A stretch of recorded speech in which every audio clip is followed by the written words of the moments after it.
তো hello everyone, আশা করি সবাই ভালো আছেন। আমিও ভালো আছি। তো আবার আসলাম আপনাদের মাঝে আরেকটি ভিডিও নিয়ে। তো এই ভিডিওতে আমি বলবো ওই সেম লিচু গাছ নিয়ে।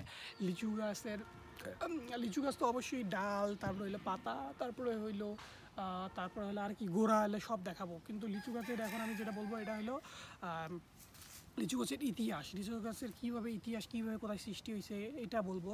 তো আগের ভিডিওতে ফলো করছেন যারা তারাই বুঝতে পারবেন। এই ভিডিওতে আবার আমি অন্য কথা বলবো।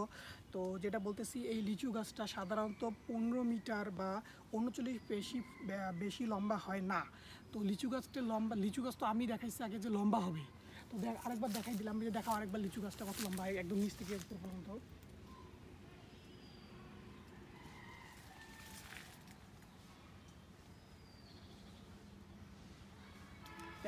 তো দেখছেন এই যে লিচু গাছটা, এটা একটু আরেকটু লম্বা হবে। তো যেটা বললাম, এটি সাধারণত মানে যেটা প্রাকৃতিক নিয়ম আছে সেইটা হলো 15 মিটার বা 39 ফুট, এইটাই শুধু লম্বা। কিন্তু হুট করে আর কি যেটা 100টার মধ্যে 3-4টায় হয় হইলো 28 মিটার বা 92 ফুট পর্যন্ত লম্বা হয়।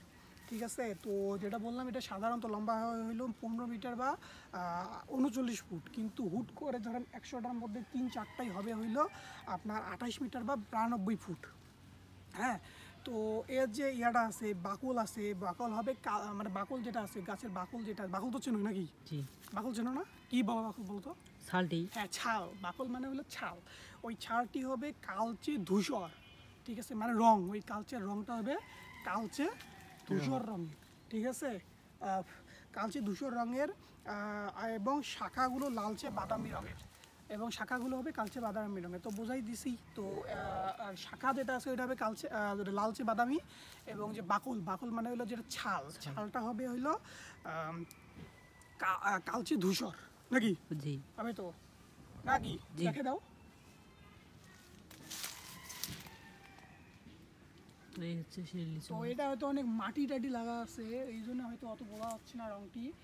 তো ওই দিকে এগুলো স্পষ্ট বোঝা যায়, এইগুলো দেখাই নেব। তো আপনারাও দেখবেন যাদের কাছে আর কি যেটা লিচু গাছ, মানে যাদের বাসায় আর কি লিচু গাছ আছে, তারাই দেখতে পারবেন, মানে দেখবেন আর কি। দেখে এসে আমার কমেন্টে জানাবেন যে আমি যেটা বলছি এটা ঠিক নাকি।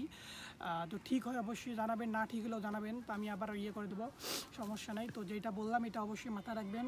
শাখা হবে হলো লালচে বাদামি রঙের, এবং বাকল মানে ছালটা হবে হলো কালচে ধূসর।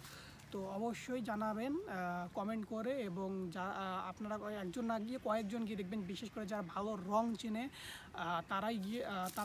তাদেরকে সাথে নিয়ে যাবেন, যেন তারা ঠিকমতো রংটাকে একদম এক্সপ্লোর করতে পারে। আর যারা রং চেনে না তারা হাদাই এসে গিয়ে দেখবেন, বলবেন না কিন্তু।